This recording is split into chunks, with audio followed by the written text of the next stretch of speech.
kabar kalian semuanya? Alhamdulillah baik, Bu. Alhamdulillah baik ya. Ya, sebelum kita memulai pembelajaran pada hari ini, mari kita berdoa bersama. Berdoa yang akan dipimpin oleh ketua kelasnya. Ketua kelas, Ibu persilahkan. Berdoa mulai. Bismillahirrahmanirrahim. Rabbi sohri sodari wa yassirli amri wahlul uqdatam min lisani yafqahul qawli. Rabbi zidni ilma warzuqni fahma. Amin ya rabbal alamin. Ya. Selanjutnya, Ibu akan memeriksa daftar hadir kalian ya. Ibu absen dulu. Jadi, yang Ibu bacakan atau yang Ibu sebutkan namanya, tunjuk tangannya ya. Ya, Bu. Fitri, hadir Bu. Maria, hadir Bu. Maya, hadir Bu. Emma Desika, Hadir, Bu. Adelia. Hadir, Bu. Ya, alhamdulillah hadir semua ya hari ini pada mata pelajaran kita. Selanjutnya, hari ini kita akan membahas tentang materi membiasakan adab membaca Al-Quran dan berdoa. Dari materi ini ada yang sudah tahu? Belum, Bu. Ya, Ibu belum ada yang tahu ya? Ya, Ibu coba jelaskan ya. Apa itu adab membiasakan adab membaca Al-Quran dan berdoa? Seperti yang kita ketahui, ya, pembelajaran kita hari ini yaitu tentang adab membaca Al-Quran dan berdoa. Seperti yang kita ketahui, ya, bahwasannya surat yang pertama kali diturunkan oleh Allah Subhanahu wa Ta'ala itu adalah surat Al-Alaq, yaitu agar memerintahkan kita umat Islam untuk membaca seperti itu. Dan juga ya, yang dimaksud membaca di sini yaitu dengan membaca Al-Quran kita bisa membaca alam semesta sebagaimana bentuk penciptaan Allah Subhanahu wa Ta'ala dan dapat mensyukuri nikmat Allah dan beribadah dengan tekun seperti itu ya. Dan di sini ada poin-poinnya juga, yaitu adab membaca Al-Quran. Poin adab membaca Al-Quran. Pengertian membaca Al-Quran. Di sini membaca dalam bahasa Arab artinya qiraah, yang merupakan bentuk dari masdar, yaitu qara'a. Kata Al-Quran juga merupakan bentuk masdar kedua dari qara'a yang artinya memadukan atau mengumpulkan. Menurut sebagian ulama, hal demikian itu karena Al-Quran merupakan kumpulan dari kitab suci, bahkan merupakan muara dari seluruh ilmu pengetahuan. Sementara dalam kamus bahasa Indonesia, membaca berarti melihat serta memahami isi dari apa yang tertulis, baik yang melisankannya atau yang di dalam hati. Dengan demikian, membaca bukan hanya sekedar menyuarakan, tetapi masuk juga di dalam tadabbur atau memahami dan mengkaji. Di sini juga ada perintah membaca Al-Quran. Allah Subhanahu wa Ta'ala telah menurunkan Al-Quran agar manusia membaca dan melakukan tadabbur terhadapnya. Kelebihan Al-Quran dibanding dengan kitab suci lain adalah terpeliharanya keorisinalitasnya. Oleh karena itu, Allah Subhanahu wa Ta'ala memerintahkan manusia untuk membacanya baik berdasarkan Al-Quran ataupun sunnah Nabi. Di dalam Al-Quran, Allah Subhanahu wa Ta'ala berfirman, A'udzubillahi minasyaitonirrajim. Bismillahirrahmanirrahim. Iqra bismi rabbikal ladzi khalaq, yang artinya bacalah dengan menyebut nama Tuhanmu yang menciptakan. Quran surah Al-Alaq surah ke-96 ayat 1. Sementara di dalam hadis ada hadis yang diriwayatkan Abu Umar untuk An Abi Umamah radhiyallahu anhu qala sami'tu Rasulullah sallallahu alaihi wasallam yaqulu iqra'ul Qur'an fa innahu ya'ti yaumal qiyamati safi'an li ashabihi rawahu Muslim. Ya, hadisnya ya. Ya, lanjut ya, ada adab membaca Al-Qur'an. Agar bacaan yang dibaca berkualitas dan khusyuk, maka orang muslim harus memperhatikan adab-adab membaca Al-Quran sebagai berikut. Ini ya, ada adab membaca Al-Quran. Itu ada orang yang membacanya, yang mana orang yang hendak membaca Al-Quran harus terlebih dahulu berwudu dalam posisi sopan dan tenang dengan menghadap kiblat serta posisi kepala menunduk menghadap Al-Quran. Jadi orang yang membacanya ini yang dimaksud di sini, misalkan kita ingin membaca Al-Quran, kita itu harus berwudu dulu, harus memakai pakaian sopan seperti memakai jilbab, seperti itu ya yang dimaksud di sini. Dan juga ada membaca Al-Quran juga di sini ada ukuran bacaannya, yang mana dalam membaca Al-Quran khususnya yang terkait dengan banyak atau sedikitnya, maka hal tersebut dikembalikan kepada kebiasaan membaca masing-masing individu. Yang dimaksud di sini ukuran bacaan ini, misalkan kita sedang ingin membaca Al-Quran, dalam sehari ini kita baca Al-Quran ya, kita membacanya itu sesuai dengan kemampuan kita membacanya berapa ayat, apa sampai ain, seperti itu ya contohnya. Nah, di sini ada muratal, yang mana disunahkan dalam membaca Al-Quran dilakukan juga muratal. Membaca muratal berarti membaca secara perlahan, tidak seperangan dan tergesa-gesa. Jadi kalau kita ingin membaca Al-Quran, kita itu membacanya tidak dengan tergesa-gesa, melainkan dengan secara pelan-pelan, seperti itu ya. Jelas. Di sini juga ada menangis. Di dalam Al-Quran banyak terkandung ayat-ayat tentang ancaman serta janji-janji Allah Subhanahu wa Ta'ala, khususnya yang terkait dengan hari akhir. Yang dimaksud di sini menangis itu kita yang sedang membaca Al-Quran itu kan biasanya yang dimaksud di sini itu meresapi atau merenungi kandungan-kandungan ayat Al-Quran, itu ya. Ada juga memperhatikan hak-hak ayat, yang mana diantara adab membaca Al-Quran adalah memperhatikan hak-hak ayat. Yang dimaksud di sini bukan terkait dengan mahraj atau tajwid, karena hal tersebut sudah dibahas di atas tadi ya, yang Ibu jelaskan tadi, yang menangis tadi itu seperti kita meresapi kandungan-kandungan ayat suci di dalam Al-Quran itu. Jadi memperhatikan hak-hak ayat ini, kita sudah dibahas ini ayat-ayat sejadah. Apabila seorang membaca ayat sejadah, maka hendaklah ia tidak melanjutkan bacaan, melainkan ia melakukan sujud terlebih dahulu. Demikian pula apabila seorang mendengar ayat sajadah dilantunkan, maka sudah sebaiknya ia bersujud karena mendengar ayat tersebut. Di sini juga ada memulai membaca Al-Quran dengan ta'awudz. Ada memulai membaca Al-Quran dengan ta'awudz, yang dianjurkan bagi siapa saja yang hendak melakukan membaca Al-Quran agar membaca ta'awudz terlebih dahulu. Hal ini karena di dalam bacaan ta'awudz terkandung permohonan perlindungan dari setan yang terkutuk, yang seringkali mengganggu bagi orang yang membacanya. Selain itu, apabila seorang membaca Al-Quran lalu membaca ayat tentang tasbih, maka hendaknya ia bertasbih tentang tasbih, ayat-ayat tentang tasbih, seperti itu ya. Ada juga membaca dengan suara lembut. Membaca dengan suara lembut dengan demikian tidak keras atau nyaring sangat dianjurkan, khusus bagi orang-orang yang mengkhawatirkan timbulnya sifat ria.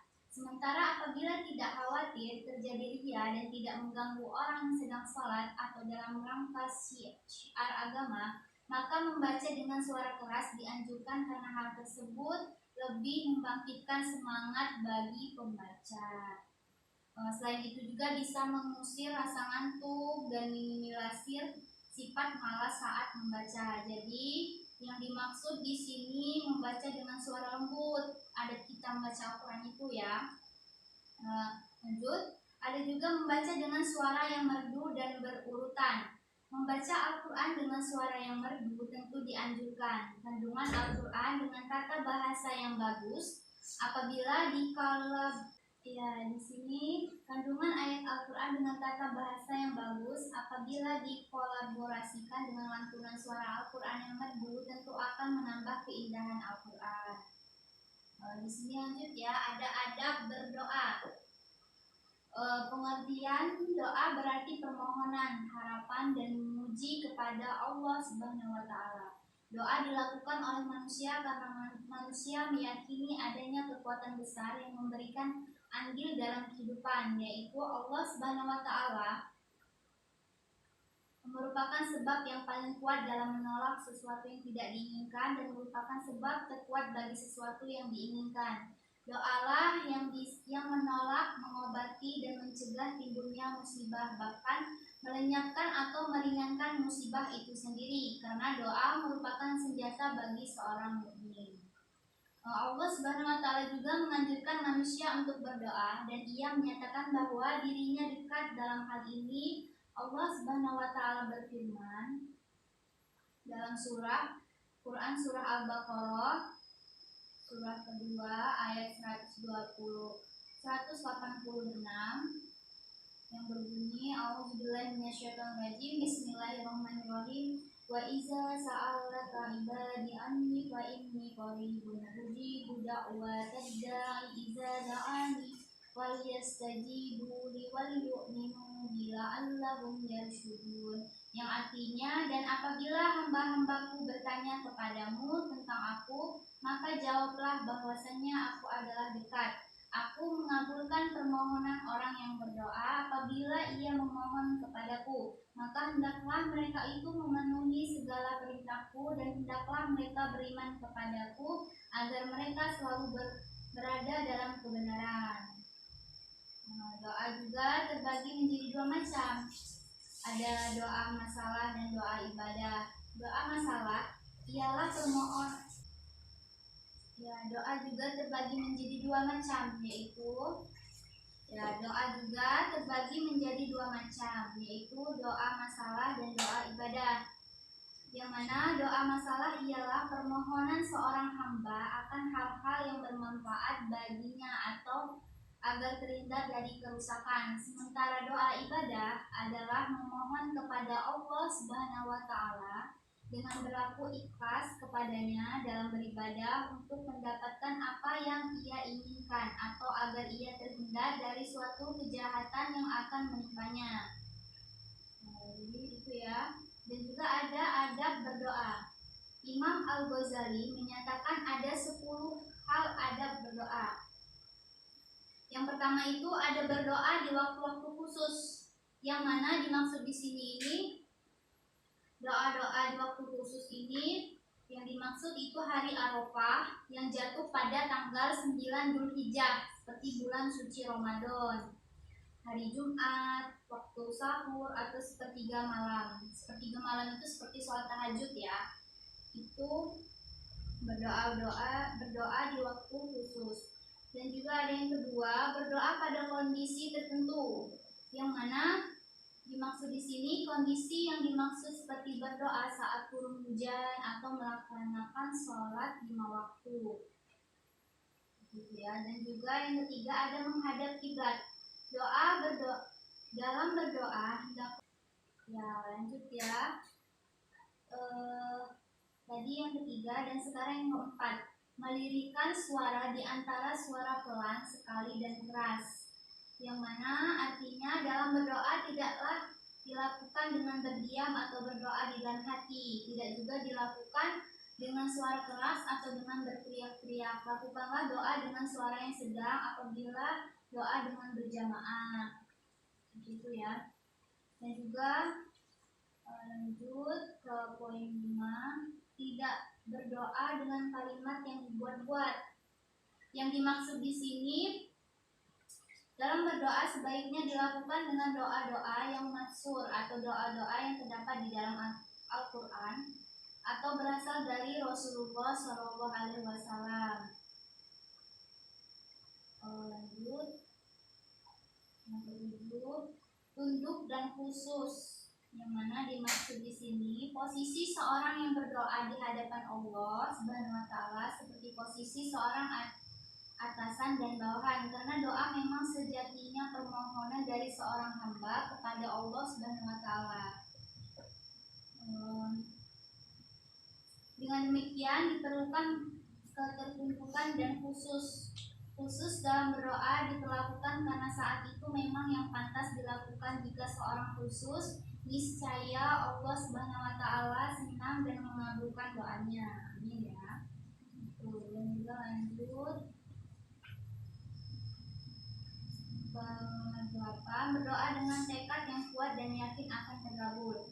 Dalam berdoa, seorang dianjurkan agar yakin dengan terkabulnya doa yang dipanjatkan. Dan juga lanjut, mengokohkan doa dan mengulang-ulanginya, dan ada juga memulai doa dengan memuji Allah Subhanahu Wa Taala dan mensucikan batin. Yang mana di antara adab berdoa tidak kalah pentingnya adalah kesucian batin. Etika berdoa seperti ini kurang diperhatikan oleh seorang yang berdoa. Padahal salah satu kunci terkabulnya doa ada di sini. Itu tadi ya. Jadi ada berdoa itu ada 1, 2, 3, 4, 5, 6, 7, 8, 9, 10 ya. Ada berdoa tadi. Yang pertama itu berdoa di waktu-waktu khusus, dan yang kedua ada berdoa pada kondisi tertentu. Ketiga, menghadap kiblat. 4, meliris suara di antara suara pelan, sekali dan keras. Dan yang kelima, tidak berdoa dengan kalimat yang dibuat-buat.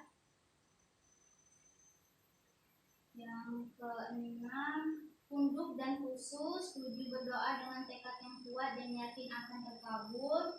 8, mengokohkan doa dan mengulang-ulanginya. 9, memulai doa dengan memuji Allah Subhanahu Wa Taala. Dan yang ke-10, mensucikan batin. Jadi penjelasannya tadi itu 10 ada berdoa ini sudah Ibu jelaskan ya. Mungkin materi kita sudah habis. Dari ini ada yang ingin bertanya dari penjelasan Ibu tadi? Ya, untuk evaluasi Ibu akan menunjuk salah satu dari kalian untuk menjawab pertanyaan dari Ibu. Ya, coba boleh jelasinnya. Emma Desika, coba adab berdoa itu ada berapa dan sebutkan. Ada berdoa itu ada 10, Bu. Yang pertama berdoa di waktu khusus. Yang kedua berdoa pada kondisi tertentu. Yang ketiga menghadap kiblat. Yang keempat melirikkan suara di antara suara pelan, sekali dan keras. Yang kelima tidak berdoa dengan kalimat yang dibuat-buat. Yang keenam tunduk dan khusus. Yang ketujuh berdoa dengan tekad yang kuat dan yakin akan terkabul. Yang ketujuh mengokohkan doa dan mengulang-ulangnya. Yang ke-8 memulai doa dengan memuji Allah Subhanahu Wa Taala. Yang ke-9 mensucikan batin. Yang ke-10, iya, pintar. Beri tepuk tangan untuk teman kalian Emma Desika. Pintar ya. Berarti dari penjelasan materi kita pada hari ini kalian sudah memahami dan mengerti. Semoga apa yang kita pelajari dan apa yang Ibu sampaikan bisa kalian terapkan dalam kehidupan kalian sehari-hari ya. Seperti dalam adab membaca Al-Quran dan berdoa. Seperti itu ya. Materi kita pada hari ini mungkin sudah cukup. Apabila Ibu ada kesalahan, Ibu mohon maaf. Kepada Allah Ibu mohon ampun. Untuk mengakhiri pembelajaran kita pada hari ini, mari kita bersama-sama mengucapkan lafaz hamdalah. Alhamdulillahirobbilalamin. Ibu akhiri. Ibu akhiri, wassalamualaikum warahmatullahi wabarakatuh. Waalaikumsalam warahmatullahi